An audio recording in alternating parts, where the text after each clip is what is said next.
She's just a farmer's daughter. She doesn't belong at Westfield Academy. The arrogant principal's words still hung in the air when a sleek private jet touched down on campus the next morning. His jaw dropped as the elegant woman who stepped out introduced herself. "I'm Lily's mother, and we need to talk about your decision." "Hey there. Before we dive deeper into this incredible story, drop a comment letting me know where you're watching from. And if this story touches your heart, make sure you're subscribed because tomorrow I've saved something extra special for you."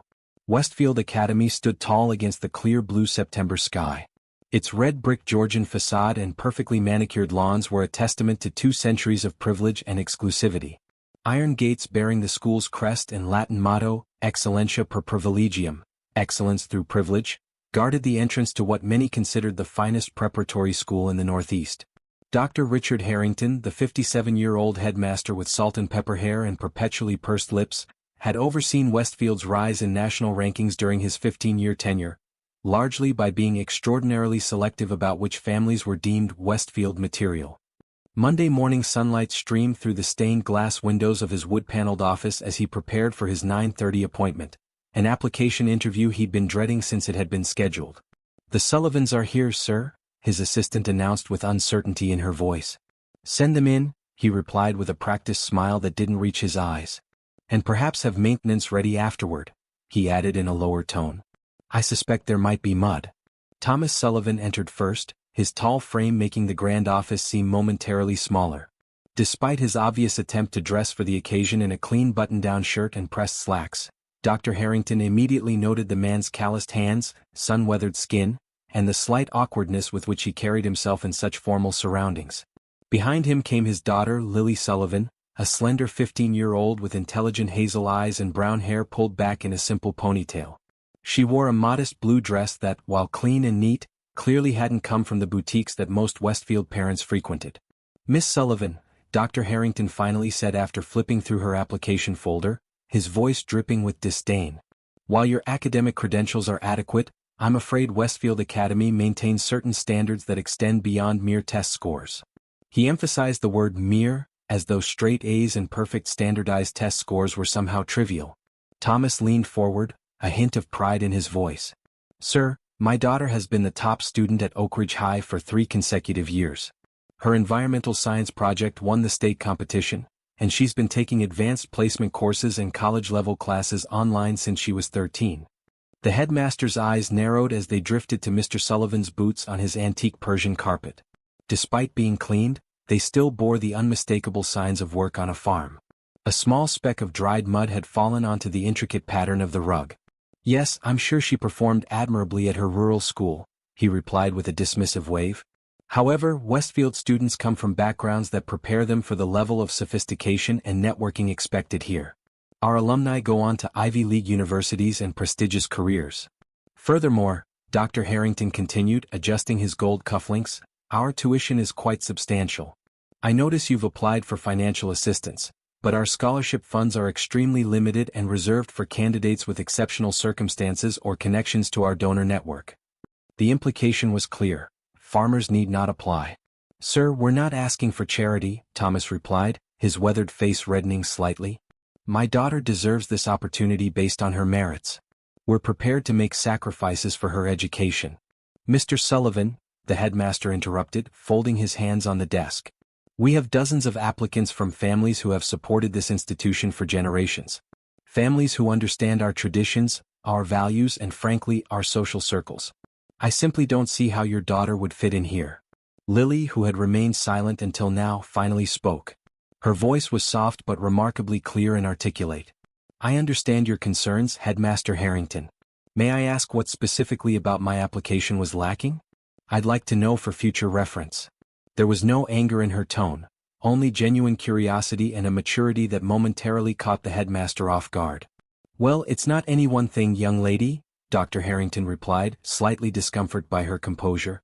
"Westfield students typically have extensive extracurricular activities, international travel experiences, cultural enrichment, family connections to our alumni network, leadership roles in prestigious organizations. We look for students who will maintain the Westfield legacy." "I see," Lily replied thoughtfully, meeting his gaze without flinching. "And you've determined I don't have those qualities based on my father's occupation?"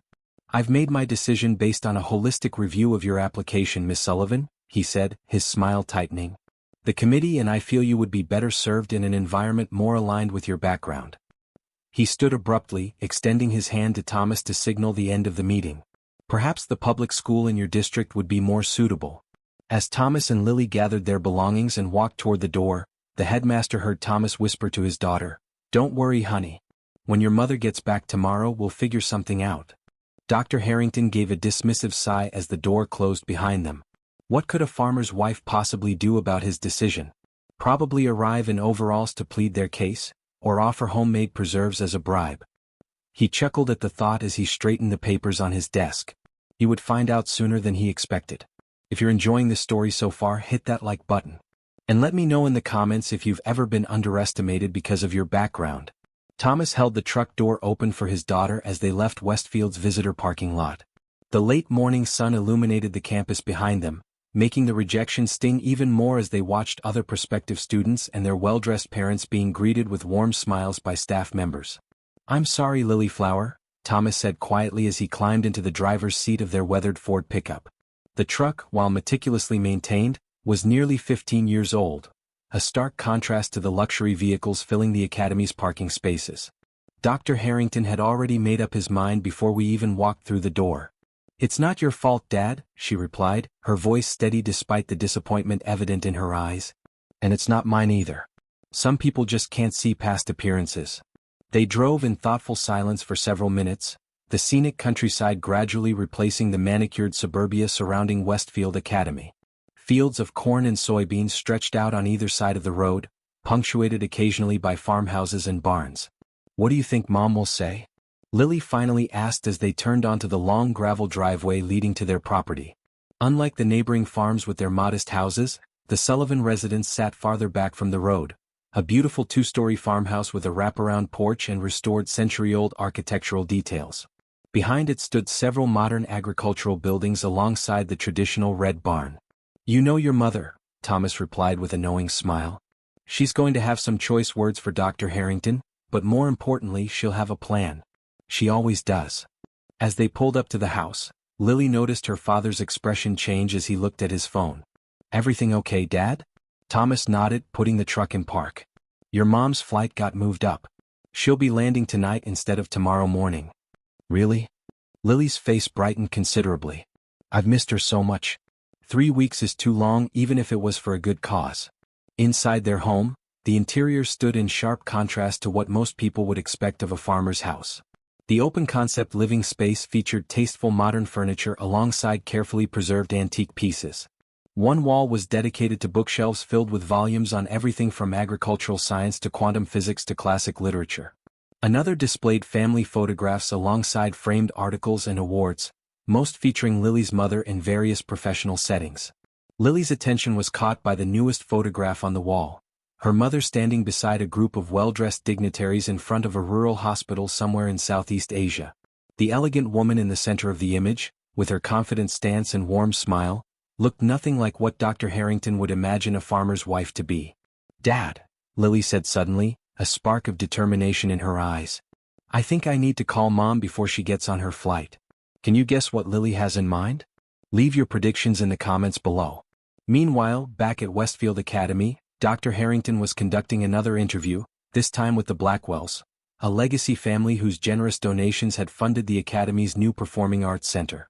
Their son, despite mediocre grades and a record of disciplinary issues at his previous school, was practically guaranteed admission. "We're delighted to welcome another generation of Blackwells to Westfield," Dr. Harrington said warmly, shaking hands with Mr. Blackwell, a banking executive whose tailored suit and gold watch screamed old money. "I've already asked our registrar to prepare the enrollment papers."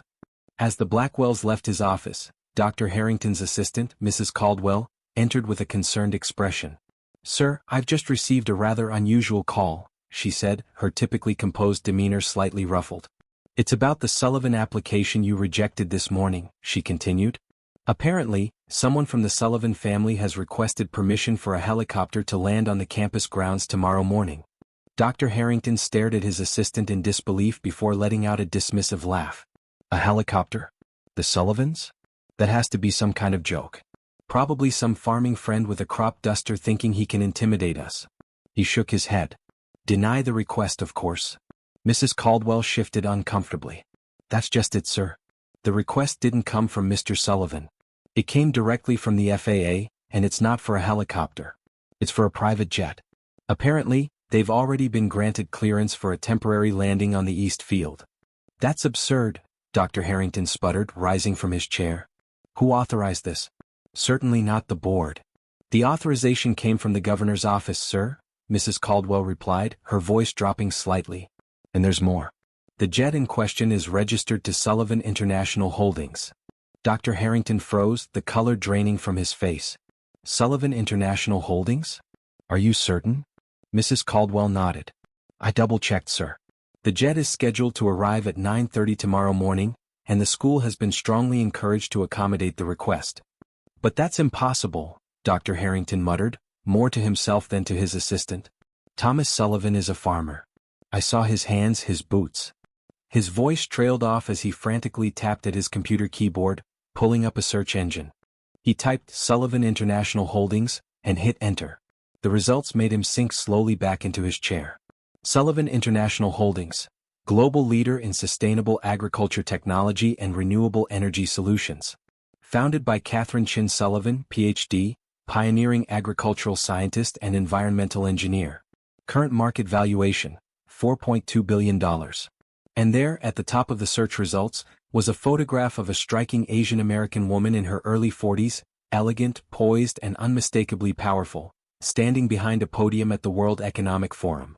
The caption read, Dr. Catherine Chin Sullivan, CEO of Sullivan International Holdings and founder of the Chin Sullivan Foundation for Rural Education, addresses world leaders on sustainable farming practices.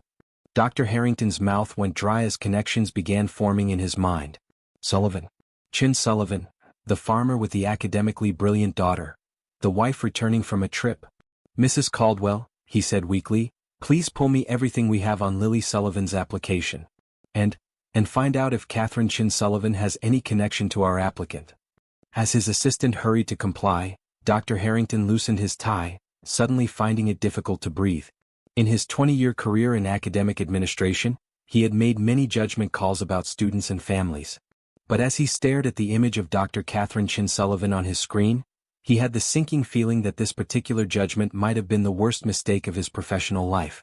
And tomorrow morning at 9:30, that mistake would be landing on his lacrosse field. If you're shocked by this twist, hit that like button. Were you expecting Lily's mother to be someone so powerful? Let me know in the comments. Dawn broke over Westfield Academy with unusual activity. Maintenance crews had been working since 5 a.m., clearing the East Field and marking a temporary landing zone with bright orange cones. Campus security, reinforced with additional personnel, established a perimeter around the area, their typically relaxed demeanor replaced with alert professionalism. Dr. Richard Harrington had barely slept. After discovering the true identity of Lily Sullivan's mother, he had spent hours researching Dr. Catherine Chin Sullivan, each new detail making him increasingly anxious about the impending meeting. By 8:15 a.m., Dr. Harrington stood before his bathroom mirror, adjusting his tie for the fourth time. He had chosen his finest suit, charcoal gray Italian wool, paired with his Harvard alumni tie and polished Oxford shoes. Dark circles under his eyes betrayed his restless night. Richard, you look like you're preparing for a firing squad, not a meeting with a parent, his wife Margaret observed from the doorway. This isn't just any parent, he replied, voice uncharacteristically tight. Catherine Chin Sullivan sits on advisory boards with cabinet secretaries. She has honorary degrees from MIT and Stanford. And yesterday I rejected her daughter based on assumptions, Margaret finished for him, her expression softening slightly. You've always been quick to categorize people, Richard. It's an occupational hazard in your position. This isn't just an embarrassing social faux pas, he said, checking his watch nervously. Half the board of trustees has already called me. Apparently, the Chin Sullivan Foundation funds research at most of their companies and universities. By 9:15 a.m., a small crowd had gathered at a respectful distance from the landing zone. Faculty members whispered among themselves, speculating about the mysterious visitor and why the headmaster looked so unusually rattled. The board chairman, Maxwell Wilson, a stern-faced former ambassador, stood beside Dr. Harrington, occasionally checking his watch with pointed significance. I've known Catherine for years through the Global Innovation Forum, Chairman Wilson murmured. Brilliant woman, completely transformed agricultural technology in developing regions. Her family foundation has funded half the rural education initiatives in the country. He fixed Dr. Harrington with a piercing stare. And you rejected her daughter because her father is a farmer? I didn't know who, Dr. Harrington began. That's precisely the problem, Wilson cut him off. You didn't bother to know. Did you even read the girl's full application file? Her mother's letter of recommendation was included. Dr. Harrington felt his stomach sink. He had skimmed the application yesterday morning, making assumptions based on the address and occupation listed for the father. When he'd seen the request for financial aid, he'd made even more assumptions without digging deeper. I saw Sullivan Farm as the address and you saw what you expected to see, Wilson finished for him. Thomas Sullivan may work the land with his own hands, but that farm is actually one of the most advanced agricultural research facilities in the country. It's where Sullivan International Holdings tests their sustainable farming technologies before deploying them globally. Before Dr. Harrington could respond, the distinctive sound of jet engines filled the air. Conversation ceased as all eyes turned skyward. A sleek white Gulfstream G650 with the Sullivan International Holdings logo, a stylized green leaf forming an S, appeared in the clear blue sky, banking gracefully as it approached the improvised landing area. The jet touched down with professional precision, rolling to a stop exactly where the guidelines indicated. For a moment, there was complete silence across the campus as the engines wound down. Then the door opened and a set of stairs unfolded. First to emerge was a woman in a sharp business suit, clearly an assistant, checking the surroundings efficiently before nodding back toward the cabin. Next came Thomas Sullivan, the same man who had sat in Dr. Harrington's office yesterday in simple clothing. Today, however, he wore a well-tailored suit that, while conservative, was obviously expensive. His transformation was remarkable, standing straighter, moving with quiet confidence, yet still with the same weathered hands and kind eyes. And then Dr. Catherine Chin Sullivan appeared at the top of the stairs. Dr. Harrington had seen photos during his research last night, but they hadn't captured the commanding presence of the woman now surveying the Westfield campus. In her early 40s with shoulder-length black hair and striking features, she wore a dove-gray suit with a silk blouse. A simple pendant, what appeared to be a jade leaf matching her company's logo, was her only jewelry. She carried herself with the natural authority of someone accustomed to both boardrooms and scientific laboratories. Behind her came Lily, wearing a simple but elegant blue dress that complemented her mother's outfit. The family resemblance was unmistakable in their posture and the intelligent assessment in their eyes. As the Sullivan family approached, Chairman Wilson stepped forward with a warm smile. "Catherine, wonderful to see you again. It's been too long since the Geneva conference." Dr. Chin Sullivan returned the smile, clasping his outstretched hand. "Max, thank you for accommodating my rather dramatic arrival. I apologize for the theatrics, but my schedule was already tight with the UN presentation tomorrow." "Not at all," Wilson replied smoothly. "Westfield is honored by your visit." He turned slightly. "May I introduce our headmaster, Dr. Richard Harrington?" Dr. Harrington stepped forward, extending his hand with what he hoped was a professionally neutral expression. "Dr. Chin Sullivan, welcome to Westfield Academy." Catherine Chin Sullivan studied him for a moment, her gaze direct and evaluating, then she took his hand in a firm, brief handshake. "Dr. Harrington, I believe we have some important matters to discuss regarding my daughter's application. Are you on the edge of your seat? Hit that subscribe button so you don't miss part 5 tomorrow. What do you think Dr. Chin Sullivan will say to the headmaster? Drop your predictions in the comments." "Of course," Dr. Harrington replied, his mouth suddenly dry. "My office would provide the necessary privacy for—" "Actually," she interrupted politely but firmly, "I'd prefer to see the campus first. I understand Westfield prides itself on facilities that foster both academic excellence and character development. I'd like to see these facilities for myself while we talk." It wasn't a request. Dr. Harrington nodded quickly. "Of course. I'd be happy to show you our campus." As they began walking, students and faculty stared openly at the procession, the board chairman, the headmaster, and the Sullivan family moving across the quad toward the main academic building.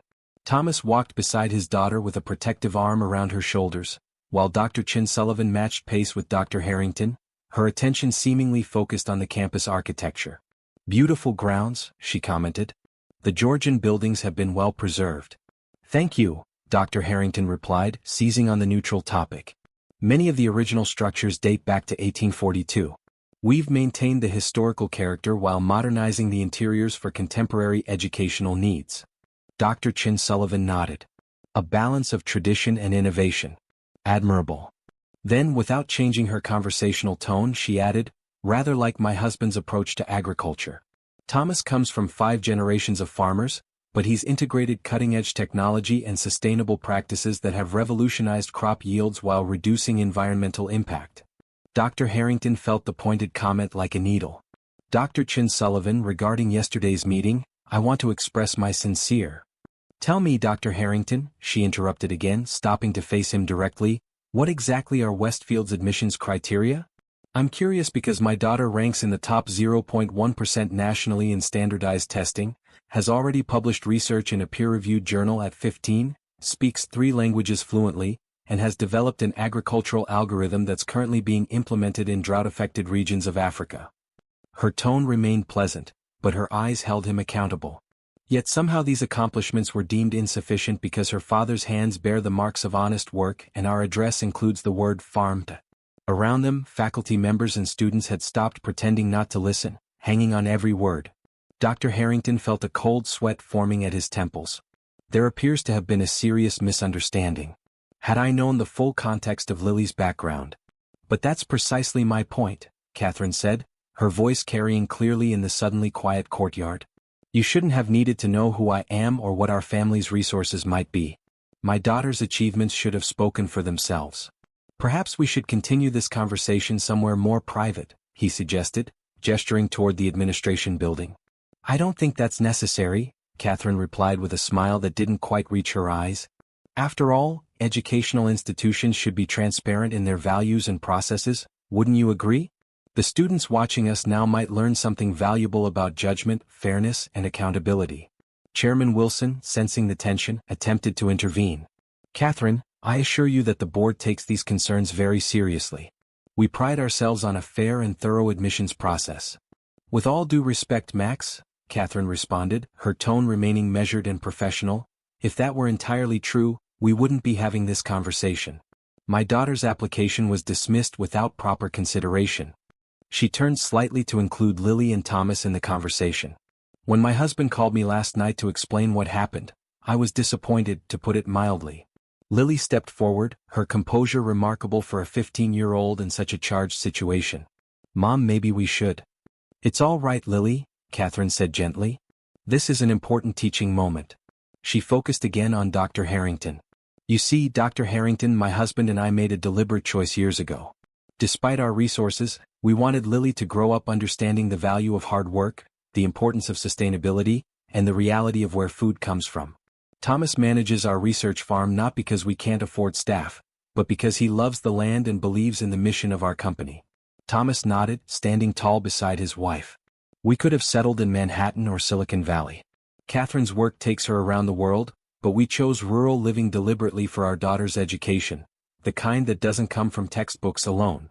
I sincerely apologize for my hasty judgment, Dr. Harrington said. Had I taken the time to properly review Lily's full application? But you didn't, Catherine observed. And that's the issue at hand. You saw a farmer's daughter requesting financial aid, and you made assumptions about her capabilities, potential, and place in your institution. The crowd around them had grown, teachers with free periods, curious administrative staff, and more students pressed closer, drawn by the spectacle of the headmaster being held accountable so publicly. The financial aid request, Catherine continued, her voice carrying easily across the courtyard, was Lily's idea, by the way. We could obviously afford the tuition, but our daughter insisted that any scholarship funds we might receive should be matched by us and donated to support truly disadvantaged students. She looked proudly at her daughter. That was entirely her initiative, to use privilege to create opportunity for others. Whispers rippled through the gathering crowd. Dr. Harrington felt each murmur like a physical blow to his carefully constructed reputation. Dr. Chin Sullivan, he began again, struggling to regain some control of the situation. I completely understand your frustration. A mistake was made and I take full responsibility. We would be honored to offer Lily immediate admission to Westfield Academy with a full merit scholarship. That's a generous offer, Catherine interrupted. but I'm afraid you misunderstand the purpose of our visit. She glanced at her husband and daughter before continuing. We're not here seeking admission for Lily. We're here to ensure that what happened to her doesn't happen to other deserving students who lack the advantage of having a mother who can land a private jet on your lacrosse field. If this story is teaching you about judging people too quickly, give it a thumbs up. And share in the comments if you've ever been in a situation where someone completely misjudged you or your family. What exactly are you proposing? Chairman Wilson stepped forward. Catherine reached into her briefcase and removed a slim folder. The Chin Sullivan Foundation has drafted a proposal for Westfield Academy. We're prepared to establish a substantial endowment specifically earmarked for students from rural and agricultural backgrounds who demonstrate academic excellence but lack traditional socioeconomic advantages. She handed the folder to Chairman Wilson, who opened it with evident curiosity. His eyebrows rose as he scanned the contents. This is extremely generous, he said, looking up at Catherine with newfound respect. The endowment comes with conditions, Catherine continued, turning back to Dr. Harrington. First, a complete overhaul of the admissions process to include blind first-round reviews where family names, addresses, and occupations are redacted, so applications are judged solely on merit. Dr. Harrington nodded stiffly, aware that refusing such a condition would only confirm the bias he was already trying to deny. Second, Catherine continued, mandatory training for all admissions staff on recognizing and countering implicit bias. My foundation will provide experts at no cost to the school. That seems quite reasonable, Chairman Wilson agreed, still reviewing the documents with growing approval. And third, Catherine said, her voice softening slightly as she looked at her daughter, Lily will serve as a student consultant to your admissions committee, providing perspective on how to better evaluate non-traditional applications. Lily looked surprised. Mom, I didn't know about that part. Catherine smiled at her daughter. Because I just decided it this morning watching you handle this situation with such grace. But only if you want to, of course. Thomas placed a supportive hand on Lily's shoulder. You'd be perfect for it, Lily Flower. Dr. Harrington, seeing a potential path to salvaging both the situation and his career, quickly nodded. We would welcome Lily's input. Her perspective would be invaluable. Lily considered for a moment, then straightened her shoulders. I'll do it, but on one condition of my own. She looked directly at Dr. Harrington. The committee needs to visit rural schools actively, not wait for applications to come to them. There are brilliant students who would never even think to apply to Westfield because they've been told all their lives that places like this aren't for people like them. A spontaneous murmur of approval rippled through the gathered crowd. Even Dr. Harrington had to acknowledge the wisdom in her words.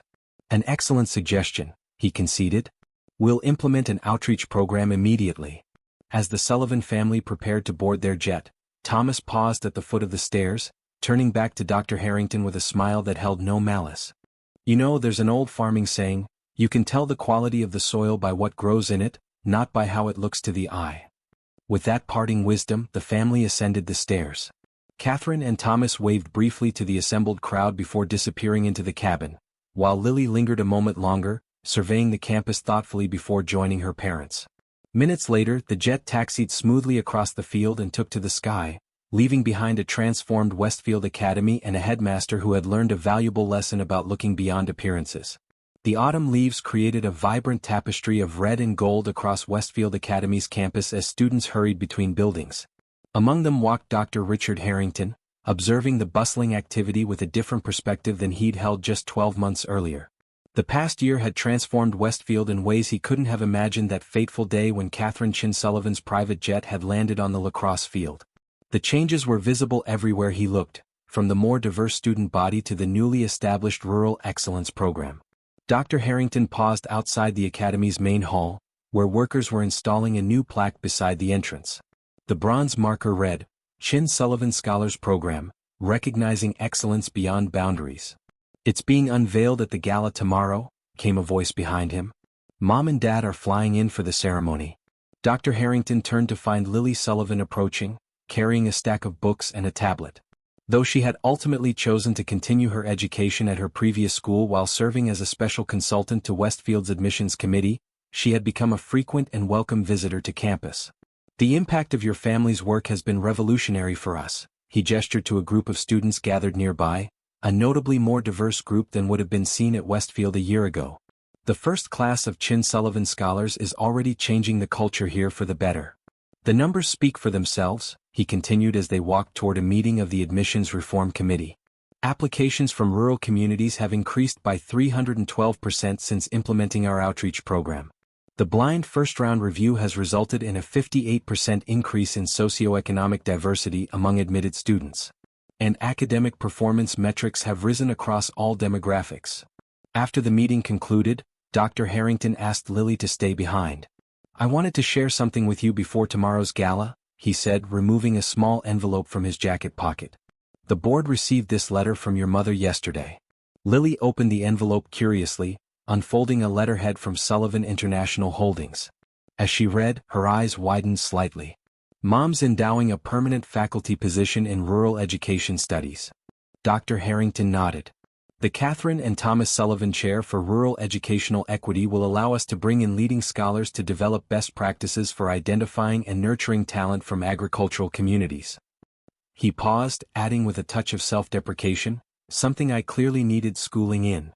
"You know, Dr. Harrington," Lily said thoughtfully, "a year ago I was devastated by your rejection. I thought it meant I wasn't good enough." "Nothing could have been further from the truth," he said with genuine regret. "It was my failure, not yours." "Maybe," Lily acknowledged. "But looking back, it led to something much more important than my admission to one school. It created opportunities for dozens of students who might never have had them otherwise." She handed the letter back to him. "Sometimes what seems like rejection is actually redirection to something better." As they walked outside, they passed a wall displaying photographs of the first cohort of Chin Sullivan scholars, 15 students from farming communities across the country whose journeys to Westfield would have been impossible just a year earlier.